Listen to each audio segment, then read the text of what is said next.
नमस्कार, मैं हूं आपके साथ जागृति मालविया। आइए देखते हैं शहर की प्रमुख गतिविधियां।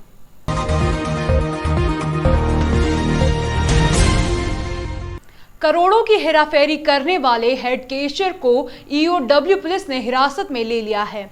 हेड कैशियर पर आरोप है कि अपने पद का दुरुपयोग कर करोड़ों की राशि का गबन किया है। करोड़ों की हेराफेरी करने वाले हेड कैशियर को ईओडब्ल्यू पुलिस ने हिरासत में लिया है। हेड कैशियर पर आरोप है कि उसने अपने पद पर दुरुपयोग करते हुए करोड़ों की राशि का गबन किया है। ईओडब्ल्यू में प्रकरण दर्ज हुआ था, जिस पर कार्रवाई करते हुए इंदौर से आरोपी को गिरफ्तार किया है। वहीं ईओडब्ल्यू गबन की राशि को संपत्ति कुर्क करके वसूलने की तैयारी कर रहा है। पंजाब नेशनल बैंक के हेड कैशियर को उज्जैन ईओडब्ल्यू की टीम ने गिरफ्तार किया है। मामला यह है कि आरोपी राजकुमार नरवरिया बड़नगर तहसील शाखा में पदस्थ था, जिसने अपने अधिकारों का दुरुपयोग करते हुए 3 करोड़ से अधिक राशि का गबन किया है। मामले को लेकर 3 साल पहले ईओडब्ल्यू की उज्जैन शाखा को शिकायत मिली थी, जिस पर जांच करते हुए यह पाया गया कि आरोपी राजकुमार द्वारा 3 करोड़ से अधिक राशि का गबन किया गया है और फर्जी तरीके से वाउचर तैयार कर गुमराह भी किया गया है। प्रकरण पंजीबद्ध होने के बाद से ही आरोपी फरार चल रहा था। वहीं ईओडब्ल्यू को मुखबिर से सूचना प्राप्त हुई थी। आरोपी इंदौर शहर के महेश नगर के एक मकान में छुपा हुआ है।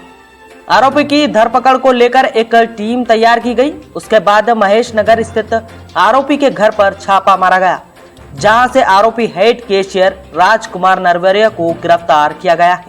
मामले की जानकारी देते हुए निरीक्षक कल्पना मिश्रा ने बताया कि एफआईआर दर्ज होने की सूचना मिलने पर आरोपी द्वारा धीरे धीरे करके गबन की राशि को जमा करने की कोशिश की गई। आरोपी द्वारा लगभग 3 करोड़ से अधिक की राशि जमा कर दी गई। वहीं शेष बची राशि के रूप में 40 लाख रुपए का गबन सामने आया है, जिसे संपत्ति कुर्क कर वसूला जाएगा।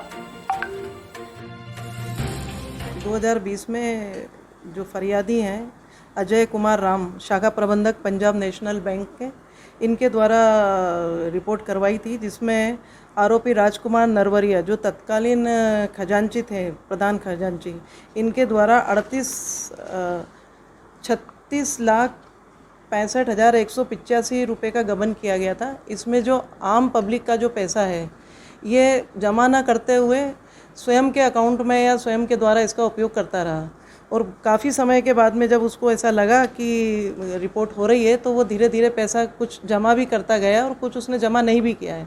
इस तरह से इसको गिरफ्तार किया गया आज और इसको 28/6 तक इसका जेआर कोर्ट में स्वीकृत किया गया है। आगे एसपी साहब के मार्गदर्शन में और अजय केतवास डीएसपी साहब के द्वारा इसकी विवेचना की गई है, जिसमें हमारे आरक्षक विशाल बादल द्वारा सराहनीय कार्य किया गया है।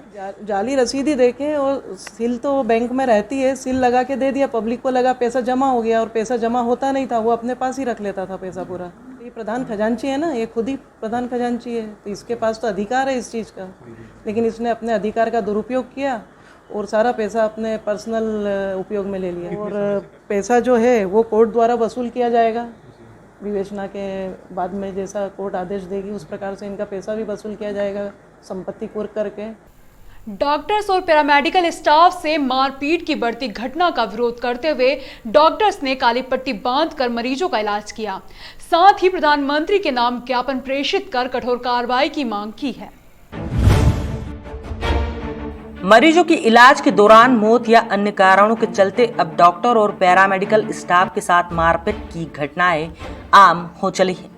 मरीज के परिजन किसी भी कारण को समझे बिना ही मारपीट और हॉस्पिटल में तोड़फोड़ की घटनाएं कर रहे हैं। डॉक्टर्स के साथ होने वाली मारपीट और अभद्रता की घटनाओं के विरोध में शुक्रवार को आईएमए के नेतृत्व में प्राइवेट और सरकारी डॉक्टर्स ने काली पट्टी बांधकर मरीजों का इलाज नहीं किया। उन्होंने अपने क्लिनिक पर भी इसके विरोध में पोस्टर लगाए।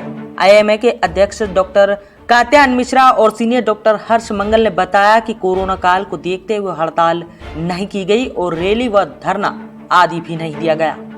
काली पट्टी बांधकर मरीजों को चिकित्सा सेवाएं दी गई। उन्होंने कहा कि ऑक्सीजन खत्म हो जाए तो इसके लिए डॉक्टर कैसे जिम्मेदार हो सकता है।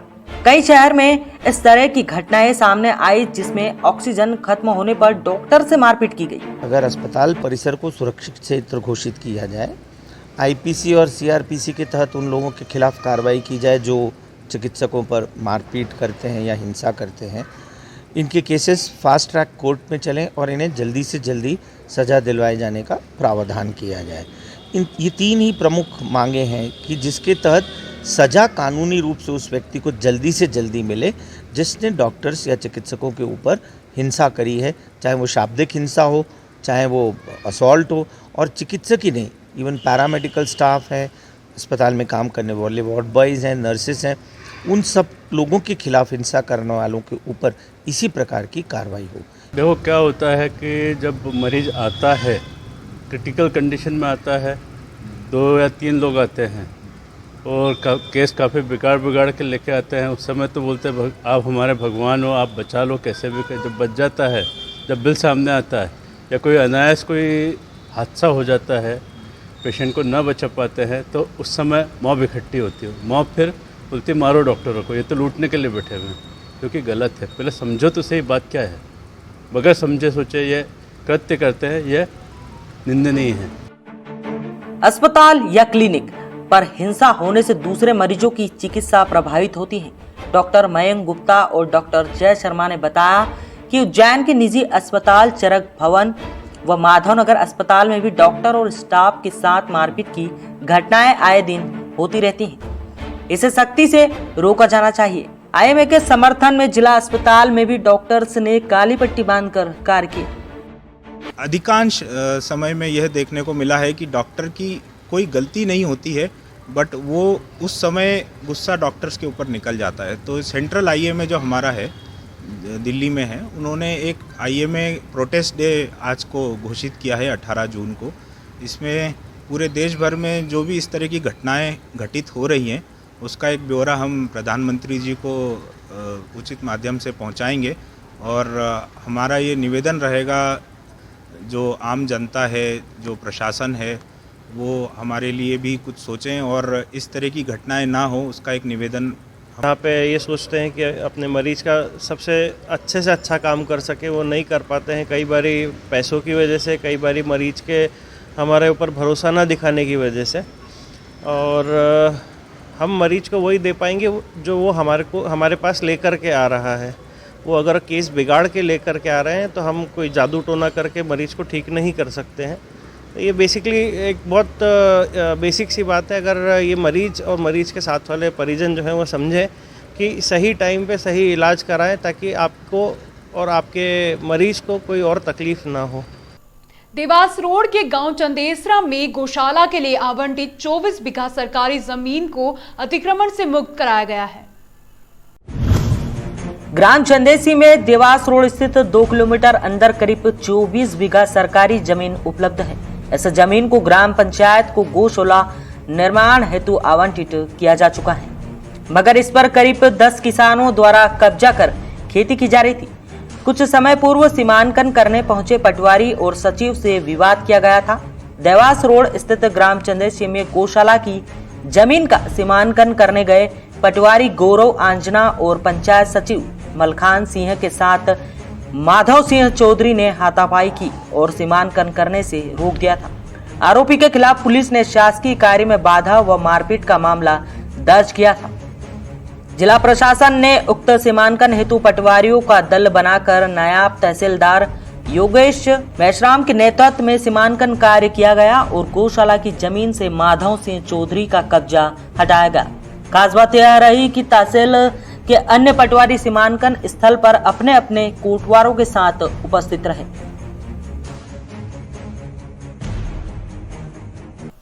नागदा में सरकारी खरीदी में करोड़ों रुपए मूल्य के गेहूं के खराब होने का मामला सामने आया है। खराब गेहूं को उचित मूल्य दुकान पर भेजकर गरीबों के साथ खिलवाड़ किया जा रहा है। खाद्य आयोग ने आकस्मिक निरीक्षण कर मामले में उचित कार्रवाई करने के आदेश दिए हैं। प्रदेश व केंद्र सरकार द्वारा योजना के हितग्राहियों को निःशुल्क गेहूं उपलब्ध कराया जा रहा है। सिविल सप्लाई कॉरपोरेशन विभाग द्वारा गेहूं को खराब होने से बचाने के 3 करोड़ 84 लाख रुपए लेने के बाद भी खराब गेहूं विभाग द्वारा दुकानों पर भेजा जा रहा है। खाद्य विभाग के जिला अधिकारी मोहन मारू ने विभाग को 16 जून को पत्र भेजकर चेतावनी दी कि खराब गेहूं दिए जाने पर इनके खिलाफ आवश्यक वस्तु अधिनियम में प्रकरण दर्ज कराया जाएगा। परिवहन ठेकेदार ने भी विभाग को पत्र देकर खराब गेहूं नहीं उठाने की बात कही। फिर भी विभाग के स्थानीय अधिकारी जिले के वरिष्ठ अधिकारियों के आदेश का हवाला देते हुए खराब गेहूं ही उपलब्ध कराया जा रहा है। कोविड के दूसरे दौर को लेकर केंद्र व राज्य सरकार द्वारा योजना के हितग्राहियों को निःशुल्क गेहूं उपलब्ध कराया जा रहा है। Madhya Pradesh state civil suppliers corporation के स्थानीय अधिकारियों द्वारा 2 वर्ष पूर्व से उज्जैन रोड पर स्थित पीपलिया मोलू कैंप में खुले में पड़ा गेहूं उपलब्ध कराने से उचित मूल्य की दुकानों पर भिजवाए जाने से गरीबों को खराब गेहूं लेने पर मजबूर होना पड़ रहा है। इसकी शिकायत होने पर जिला आपूर्ति नियंत्रण अधिकारी ने 16 जून को विभाग को पत्र लिखकर चेतावनी दी थी। वर्ष 2020-21 में उपार्जित गेहूं स्कंद का पीपलिया मोलू कैंप में भंडारा किया गया था। उक्त भंडारित स्कंद का सार्वजनिक वितरण प्रणाली में वितरण दिए जाने पर बार बार गेहूं खराब होने की लगातार शिकायतें प्राप्त होने पर राज्य खाद्य आयोग के सदस्य किशोर खंडेलवाल द्वारा जिला आपूर्ति नियंत्रक क्षेत्रीय प्रबंधक नान, जिला प्रबंधक नान, क्षेत्रीय आपूर्ति अधिकारियों एवं दल के साथ पीपलिया मॉल कैंप का निरीक्षण किया गया। निरीक्षण में पाया गया कि शाखा प्रबंधक वेयरहाउस नागदा विनोद शर्मा द्वारा उचित रखरखाव नहीं करना, जिला समिति के बारंबार निर्देश के बावजूद विगत 6 माह से सेग्रीगेशन एवं आवश्यक साफ सफाई नहीं की गई, पर्याप्त लेबर नहीं लगाई गई एवं मौके पर सदस्य द्वारा पीडीएस में बिना परीक्षण एवं सेग्रीगेशन के खराब स्कंद भेजना पाया गया। इसको लेकर खाद्य आयोग सदस्य द्वारा आपत्ति जाहिर की गई और चेतावनी दी गई। कि माल मेरा थोड़ी है, मैंने ठेका थोड़ी ले रखा सरकार का, ये ऐसी बातें करते हैं। क्यों भाई? मैंने ऐसा बोला ही नहीं सर, ये लोग कुछ भी बोले। 1 साल से तुम्हारा नहीं सर, ये गलत है। आप जो ये लोग कह रहे हैं गलत है बिल्कुल। ये जो सवाल ये जो बोल रहे हैं आज आके बता रहे कि मेरे यहाँ ऐसा गया है। शर्मा जी अपन ने जब से माल स्टार्ट हुआ उतना मेरी बात सुनिए, आपकी और मेरी क्या बात हुई थी कि जो माल खराब निकलेगा हम वापस उठवाएंगे। तो मैंने कब मना करा? आपने कितना उठवाया? कितना लेके आए? नहीं कितना उठवाया ये बता दीजिए मुझे। नहीं ऐसा नहीं, मैं आप कितने दिन लेके आए और मैंने किसी को भगा दिया? मैं थोड़ी लेके आऊंगा अपनी गाड़ी पर। आप कौन है? किस आवाज में बात कर रहे हैं? नहीं वो बोल रहे हैं किस आवाज में बात कर रहे हैं? आपको मालूम है कौन खड़ा है यहाँ पर? आवाज को नीचे रखिए। जो आपको कहना है सम्मान से कहिए, माननीय खाद्य आयोग के समक्ष कहिए। आज उन्होंने उस घटना को संज्ञान लिया है। एक तो गलत काम करते हो उस पर जो है उसको जस्टिफाई कर रहे हो आप। क्यों गया यहाँ से माल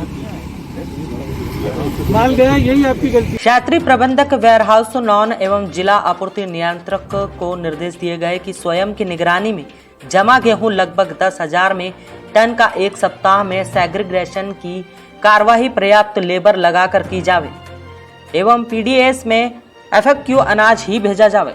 शाखा प्रबंधक की गंभीर लापरवाही का विस्तृत प्रतिवेदन मुख्यालय भोपाल एवं उच्च स्तर पर कार्रवाई हेतु भेजा जावे। दल द्वारा विभिन्न स्टेक में आटा फॉर्मेशन एवं घुन लगा हुआ गेहूं पाया गया, जिसके सैंपल लिए गए। किशोर खंडेलवाल ने मीडिया को बताया कि पीपलिया मोलू कैंप में शाखा प्रबंधक द्वारा समय रहते उचित रखरखाव एवं सेग्रीगेशन समय पर नहीं करने पर गेहूं खराब होने का मामला भी संज्ञान में आने पर आयोग द्वारा उच्च स्तर पर वस्तुस्थिति से मौके पर से ही अवगत करा गया है। पुलिस मित्र नगर कॉलोनी में अज्ञात बदमाशों ने कार के कांच फोड़ दिए, जिससे रहवासी काफी परेशान हैं। उज्जैन की पुलिस मित्र नगर कॉलोनी में देर रात अज्ञात बदमाशों ने यहां रहवासियों की कार के कांच फोड़ दिए। शनिवार सुबह जानकारी लगी कि कार के कांच फूटे हैं। यहां रहवासियों में आक्रोश है, क्योंकि इस प्रकार की घटना आए दिन इस कॉलोनी में देखने को मिलती है। कई बार पुलिस में शिकायत की गई, बावजूद इसके बदमाशों के हौसले बुलंद हैं। हालांकि शनिवार को भी पुलिस को शिकायत की गई थी। वहीं पुलिस मामले में बदमाशों की पकड़ के लिए सीसीटीवी फुटेज खंगाल रही है। 12 बजे के बीच की बात है। कोई रात में ये दोनों कांच फोड़ के गया गाड़ी के, या देख ही रहे हो। और ये आए दिन यहाँ पर इस तरह के लोग घुमा करते हैं, आवारा टाइप के लोग, जो चरक स्नेकची लोग। पुलिस वाले सामने से गाड़ी लेके निकल जाते हैं, मगर रुकते कभी देखते भी नहीं, किसी से पूछते भी नहीं कि क्या कर रहे हैं। इधर पीछे बैठ के लोग इधर स्नेक वगैरह पिया करते हैं और ये पुलिस, जबकि पुलिस मित्र नगर कॉलोनी है, उसके बाद भी इस कॉलोनी में इस तरह के। उज्जैन जिले में अवैध शराब परिवहन, निर्माण व बिक्री के खिलाफ अभियान चलाया जा रहा है। श्री हर्षवर्धन राय, सहायक आबकारी आयुक्त जिला उज्जैन के निर्देशानुसार उज्जैन जिले में अवैध मदिरा धारण, परिवहन, संग्रह, निर्माण आदि के विरुद्ध चलाए जा रहे अभियान के तहत 18 जून 2021 को शाम को सघन रोड चेकिंग के दौरान जिला उज्जैन के वृत्त क्रमांक 6 आंतरिक के आबकारी उप निरीक्षक R.K. शुक्ला द्वारा आबकारी स्टाफ के सहयोग से घेराबंदी कर देवास से उज्जैन की ओर आ रही मारुति रिट्स MP 13 CA 5231 रोक कर तलाशी लेने पर वाहन के अंदर से अंग्रेजी मदिरा, रॉयल स्टेक विस्की की 48 बोतल एवं एंटीकूटी की 12 बोतल बरामद हुई। मौके पर ही वाहन चालक जयदीप सिंह पिता यशवंत सिंह झाला निवासी ग्राम कचनारिया जिला उज्जैन को विधिवत गिरफ्तार कर मध्य प्रदेश आबकारी अधिनियम 1915 की धारा 34A के अंतर्गत प्रकरण पंजीबद्ध कर वाहन एवं मदिरा को कब्जे में लिया गया है। जब्त मदिरा की कीमत 72,960 है तथा जब्त वाहन की कीमत लगभग 3 लाख है। उक्त कार्रवाई में आबकारी उप निरीक्षक मूलचंद एवं आबकारी स्टाफ का सहयोग रहा। देवास रोड के गांव चंदेसरा में गौशाला के लिए आवंटित 24 बीघा सरकारी जमीन को अतिक्रमण से मुक्त कराया गया है। उज्जैन में प्लाट के नाम पर धोखाधड़ी करने का एक और मामला सामने आया है। यहां कॉलोनाइजर सुरेश प्रजापत, उत्तम प्रजापत, कमल प्रजापत, नंदलाल प्रजापत ने धोखाधड़ी की है। यहां इंदौर रोड स्थित सांवरिया परिसर में कॉलोनाइजर ने प्लाट धारकों के साथ धोखाधड़ी की है।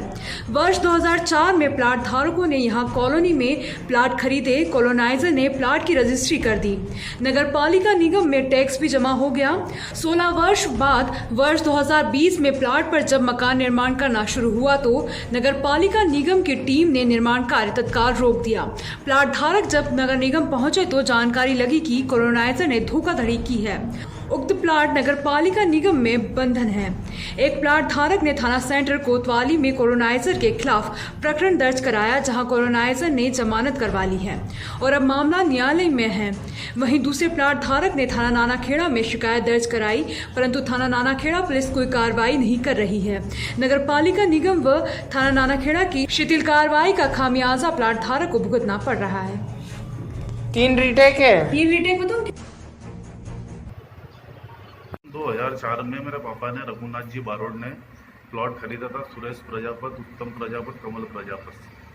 प्लॉट खरीदने के बाद में पता चला 2020 में जब मैंने निर्माण किया तो मुझे पता चला कि नगर निगम में बंधक है ये प्लॉट। तो मैंने कार्रवाई करी, फिर तीनों चारों के खिलाफ, पूरे परिवार के खिलाफ जिन लोगों ने मेरे को रजिस्ट्री करी है, पता चला तो ये नगर निगम में, मुझे पता चला कि नगर निगम में बंधक है ये प्लॉट। फिर मैंने FIR करी कोतवाली थाना में 17/11/2004 में, 17/11/2020 में, सॉरी। पता चला, उसके बाद में कार्रवाई अभी तक हुई नहीं है, गिरफ्तार हुए नहीं थे वो। उसके बाद में CL लाइन में मैंने शिकायत करी तो अभी वहाँ से उनको अरेस्ट किया गया। अरेस्ट करने के बाद में अभी 2-3 दिन के बाद उनको जमानत के लिए छोड़ दिया गया। पूरे परिवार का भी केस चल रहा है पूरा। 2021 तक का मेरे पास में जमा है। 2004 में मैंने प्लॉट खरीदा था। प्लॉट है मेरा एक 10/60 और एक 20/60 का, 2 रजिस्ट्री है मेरे पास में। उज्जैन जिला प्रशासन और जिला पंचायत के संयुक्त प्रयासों से उज्जैन के 29 गांव के सरपंच, सचिव और जनप्रतिनिधियों को कोरोना के 100% वैक्सीनेशन कराने पर सम्मानित किया गया। कार्यक्रम में प्रदेश की उच्च शिक्षा मंत्री डॉक्टर मोहन यादव, उज्जैन सांसद अनिल फिरोजिया, पूर्व मंत्री पारस जैन, करण कुमार या कलेक्टर आशीष सिंह, जिला पंचायत CEO अंकित अस्थाना, कार्यक्रम संयोजक कीर्ति की मौजूदगी में 29 गांव के सरपंच सचिवों को प्रमाण पत्र और शील्ड देकर सम्मानित किया गया। हम लोगों ने उन ग्राम पंचायतों का सम्मान समारोह रखा है जिन लोगों ने कोविड टीकाकरण में 45+ में 100% अपनी ग्राम पंचायत को सैचुरेट करा है। तो उस क्रम में आज 29 ग्राम पंचायतों को इनवाइट किया गया, उनके प्रधान, सचिव और GRS। इन 29 में से 2 पंचायतें ऐसी भी हैं जिन लोगों ने 18+ के ऊपर 100% अपना टारगेट अचीव किया।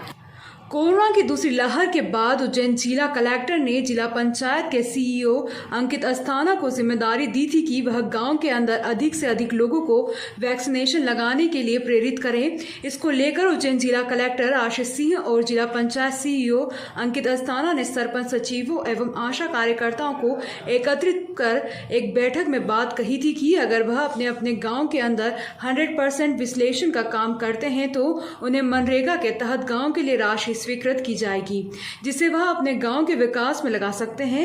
इसी के चलते उज्जैन गांव के सरपंच और सचिव ने मिलकर गांव में 100% वैक्सीनेशन बनाने का काम शुरू किया और देखते ही देखते समय सीमा के अंदर 29 पंचायतों ने अपने गांव में 45 प्लस के ऊपर के लोगों का 100% वैक्सीनेशन करवा दिया। इसी के तहत सरपंच और सचिवों एवं कार्यकर्ताओं का उत्साहवर्धन करने के लिए उज्जैन जिला कलेक्टर जिला पंचायत सीईओ अंकित अस्थाना के नेतृत्व में शनिवार को मेला कार्यालय में सरपंच सचिवों का सम्मान किया गया। ग्राम पंचायत द्वारा सर्वप्रथम एक बैठक ली गई हमारी समिति की, गांव की जो समिति गठित की गई थी उसमें आशा कार्यकर्ता, आंगनवाड़ी कार्यकर्ता, सरपंच महोदय, सरपंच प्रतिनिधि, सचिव, सहायक सचिव, टीचर्स सबको एकत्रित करके एक हमने समिति गठित करी। उसमें डोर टू डोर घर घर जाकर लोगों को प्रेरित किया गया कि वैक्सीनेशन लगाना अच्छी बात है। जो लोगों में भ्रांतियाँ था वो हमने घर घर जाकर दूर करी और समझाइश देने पर लोगों ने हमारी समझाइश भी मान ली गई और इसके तहत सभी लोगों ने 485 लोगों ने वैक्सीनेशन लगाकर ग्राम पंचायत को गौरवान्वित प्रदान किया है। आपके सरपंच की क्या भूमिका है? सरपंच महोदय की हमारी यह भूमिका है कि सरपंच महोदय हमारे बिल्कुल डोर टू डोर स्कॉर्पियो गाड़ी लेके घर घर जाकर वैक्सीनेशन का कार्य करवाया गया और लोगों को प्रेरित किया गया। 21 तारीख को जो महाअभियान है उसमें जो बचे हुए लोग हैं 21 तारीख के दिन जो महाअभियान रखा गया है उसमें हमने पूरी प्लानिंग कर ली है और 21 तारीख को आने वाली सुबह उसमें लोगों को प्रोत्साहित कर दिया गया। हमारे द्वारा सूचना दी जा चुकी है और आज शाम को वापस जा रहे हैं हम घर घर जाके उनको प्रेरित करेंगे। 21 तारीख को संपूर्ण ग्राम पंचायत के 18 प्लस व्यक्तियों को टीका वैक्सीनेशन का कार्य पूर्ण कर लिया जाएगा, ऐसी मेरी उम्मीद है। क्या नाम है आपका? रामेश्वर चौहान, सचिव ग्राम पंचायत ढेंडिया। हमने कलेक्टर साहब की मीटिंग थी, एसडीएम साहब, कलेक्टर साहब ने मीटिंग ली थी और हमने बोला था कि गांव में सबको समिति बनाना, 45 वर्ष से ऊपर वाले को सबको टीका लगाना है। फिर हमने गांव में समिति बनाई, सबको आंगनवाड़ी का और आशा कार्यकर्ता, मंत्री साहब, सचिव साहब सब ने मिल के हमने गाँव में टीका लगाया। आज इनाम मिला, कैसा लगा आपको? बहुत अच्छा लगा। वहीं प्रदेश के शिक्षा मंत्री मोहन यादव ने चर्चा में कहा कि लोगों को कोरोना वायरस की लहर से यह बात समझ में आ गई है कि इसका बचाव सिर्फ एक व्यक्ति नहीं है और उन्होंने लोगों से अपील की है कि वे अधिक से अधिक वैक्सीन लगवाएं। वाला 21 जून का जो मुख्यमंत्री का आग्रह है, जिले का 10 लाख टीका पूरे प्रदेश में लगना है, 75,000 का टारगेट हम सबको मिला है। हम उम्मीद करता है जो 29 पंचायतों ने जिस ढंग से काम किया है हमारा टारगेट हम पूरा करेंगे। मेरी अपनी ओर से बधाई। कितनी ग्राम पंचायतों का सम्मानित किया गया और किस तरह के कार्य? हमारी 29 पंचायतों के सरपंचों को उनको सम्मानित किया गया था और बच्चे हुए काफ़ी लोगों का जिस ढंग से मोटिवेशन हुआ है। इधर सम्मानित हुए गांव के सरपंच सचिवों ने भी अपनी अपनी बात को रखकर कहा कि उन्होंने बहुत मेहनत की तब जाकर उन्हें सफलता हाथ लगी है। आज मंत्री जी के हाथों से सम्मानित होकर बहुत खुशी हो रही है। आने वाली 21 तारीख को हुए कोरोना वैक्सीन वाले महाअभियान में भाग लेंगे एवं गाँव के बचे हुए लोगों को भी वैक्सीन लगवाएंगे। क्योंकि इन गाँवों के लोगों ने वैक्सीनेशन के बारे में जागरूकता जो शासन फैला रहा है उसको न केवल हाथों हाथ लिया बल्कि आगे बढ़कर दिखाया भी कि ये चीज़ 100% संभव भी है। तो हमारी भी जिम्मेदारी बनती है उनके प्रति कुछ करने की। तो हमने सभी पंचायतों में एक एक सामुदायिक कार्य, चाहे वो स्टॉप डैम हो, चाहे वो खेत सड़क हो, चाहे कुआं हो, जो भी उन्होंने मांग करी है आज हमने उनको उपलब्ध कराया है, उसका स्वीकृति पत्र उनको दिया है। जो 18 प्लस भी जिन्होंने कंप्लीट कर लिया उनको 2-2 सामुदायिक कार्य गाँव को स्वीकृत किए गए हैं।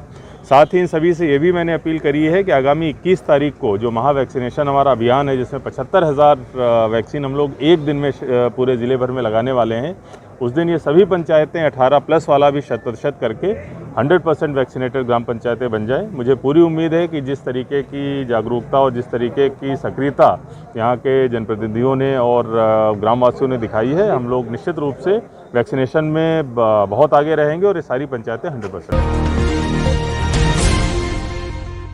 कलेक्टर आशीष सिंह ने आमजन से टीकाकरण के महाअभियान में भागीदारी करते हुए 21 जून के लिए टीकाकरण के जिले के लक्ष्य 75,000 को प्राप्त करने के लिए सहयोग करने की अपील की है। सिटी चैनल भी उज्जैन के शहरवासियों से टीकाकरण में ज्यादा से ज्यादा भाग लेने की अपील करता है। कोरोना से लड़ने में और कोरोना की तीसरी लहर से बचने के लिए केवल हमारे पास स्थायी अगर कोई समाधान है तो वो वैक्सीनेशन है, टीकाकरण है। आगामी 21 तारीख को माननीय मुख्यमंत्री जी के द्वारा पूरे मध्य प्रदेश में वैक्सीनेशन का महाअभियान प्रारंभ किया जा रहा है। उज्जैन ज़िले में हम लोगों ने अपने लिए 75,000 का एक दिन में डोजेज लगाने का लक्ष्य रखा है। मैं सभी लोगों से अपील करता हूं कि कृपया इस महावैक्सीनेशन अभियान में सभी लोग अपना सहयोग दें और अपना नज़दीकी जो सेंटर है वहां पर जाकर टीका लगवाएं। 18 साल से ऊपर के जितने भी लोग हैं वो सभी लोग अपने नज़दीकी वैक्सीनेशन सेंटर पर जाकर वैक्सीन लगवा सकते हैं। किसी भी प्रकार से प्री बुकिंग की आवश्यकता नहीं है, साइट पर ही वैक्सीनेशन साइट पर ही जाकर रजिस्ट्रेशन होगा। मैं सभी लोगों को ये भी विश्वास दिलाना चाहता हूं कि कई सारी जो अफवाहें चलती हैं कि वैक्सीनेशन के बाद क्या होता है, वैक्सीनेशन से क्या नुकसान होते हैं, कृपया इन अफवाहों पर ध्यान मत दें। यह थी आज की प्रमुख गतिविधियां। इस अंक में फिलहाल इतना ही। अगले अंक में फिर मुलाकात होगी, तब तक के लिए नमस्कार।